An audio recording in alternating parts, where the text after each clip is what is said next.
नमस्कार दोस्तों, आज हमारा टॉपिक रहेगा क्रिप्स मिशन। तो क्रिप्स मिशन आया था भारत 1942 ईस्वी में। ऐसे क्रिप्स मिशन में एक सदस्य आयोग था।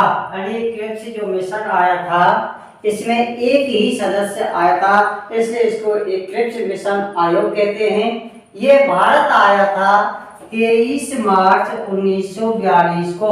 कब आया था क्रिप्स मिशन भारत? 23 मार्च 1942 को ये भारत आया था। इस मिशन की जो क्रिप्स मिशन आया था, इस प्रस्ताव में एक प्रतिवेदन प्रस्तुत किया गया था और वो प्रतिवेदन प्रस्तुत किया गया था 30 मार्च 1942 को। यानी क्रिप्स मिशन ने अपनी एक रिपोर्ट दी थी। वो रिपोर्ट आई थी 30 मार्च 1942 को। इसे क्रिप्स मिशन में क्या बातें रखी गई थी, इसमें क्या बातें रखी गई, इसका अपन अध्ययन करते हैं। तो इसमें सबसे पहला पॉइंट रखा गया था कि मुस्लिम लीग को भारतीय संघ को स्वीकार करने अथवा न करने की स्वतंत्रता होगी। यानी क्रिप्स मिशन में सबसे पहला जो पॉइंट रखा गया था कि जो मुस्लिम लीग है ये वही मुस्लिम लीग है जिसकी स्थापना 1906 में हो गई थी। तो इस मुस्लिम लीग को ये स्वतंत्रता दी गई कि जो कि भारतीय संघ है उस भारतीय संघ को स्वीकार करे अथवा न करने की स्वतंत्रता होगी। ये पूर्ण रूप से स्वतंत्र हैं, बाध्य नहीं है कि उसको संघ में शामिल ही होना पड़ेगा। ये उसकी स्वतंत्रता पर निर्भर है। अगर वो मुस्लिम लीग चाहे तो ऐसे भारतीय संघ में शामिल हो सकती है।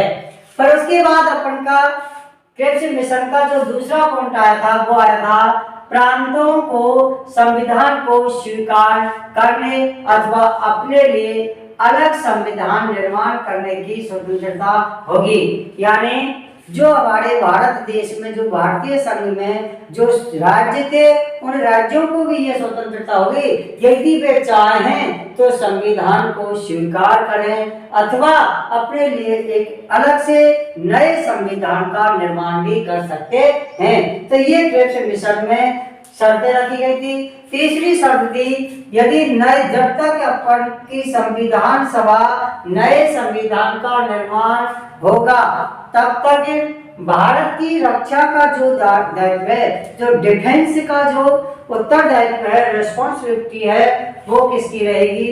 ब्रिटिश सरकार की रहेगी। तो ये तीन शर्तें इस क्रिप्स मिशन के जो रिपोर्ट दी थी उसमें रखी गई और इन्हीं तीनों शर्तों के कारण ऐसे क्रिप्स मिशन का क्या हुआ था दोस्तों? विरोध हुआ था। तो विरोध में सबसे पहले जो विरोध किया था वो किया था स्वयं गांधी जी ने।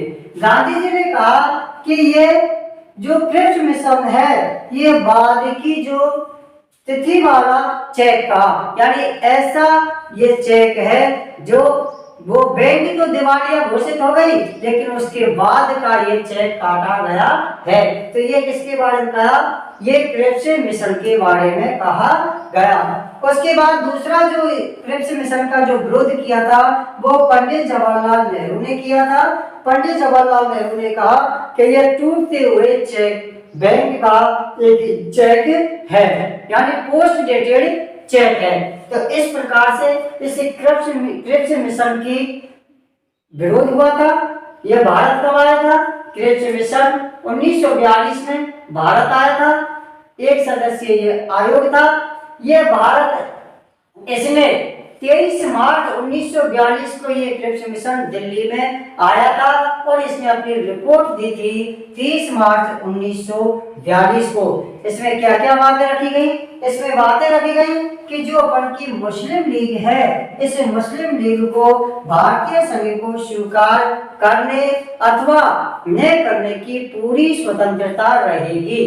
दूसरा पॉइंट कि जो प्रांत हैं ये प्रांत चाहे तो संविधान को स्वीकार कर सकते हैं, और अगर इनको लगता है कि नए संविधान को अपन को क्या करना है, निर्माण करना है, तो राज्य अपने लिए नए संविधान का निर्माण करने की इनको क्या रहेगी, स्वतंत्रता रहेगी। और जब तक नए संविधान का निर्माण नहीं हो जाता तब तक भारत का रक्षा का जो दायित्व है वो किसका रहेगा दोस्तों, ब्रिटिश सरकार का रहेगा। इसलिए इस क्रिप्स जो मिशन है इसका विरोध किया था, और विरोध किया था सबसे पहले गांधी जी ने और पंडित जवाहरलाल नेहरू ने। तो ये अपन का क्या था, क्रिप्स मिशन है। अगला अपन का जो दूसरा पार्ट आएगा वो कैबिनेट मिशन का आएगा, यानी कैबिनेट मिशन कब भारत आया, कैबिनेट मिशन की स्थापना कब हुई थी, इसने कितने सीटों पर चुनाव लड़ने के लिए रिपोर्ट दी थी। यानी कैबिनेट मिशन 24 मार्च 1946 को आता है, जिसमें 389 सीटों पर चुनाव लड़ने की एक रिपोर्ट दी थी। इसी कैबिनेट मिशन में 3 सदस्य थे, sir Patrick Lawrence, AB Alexander और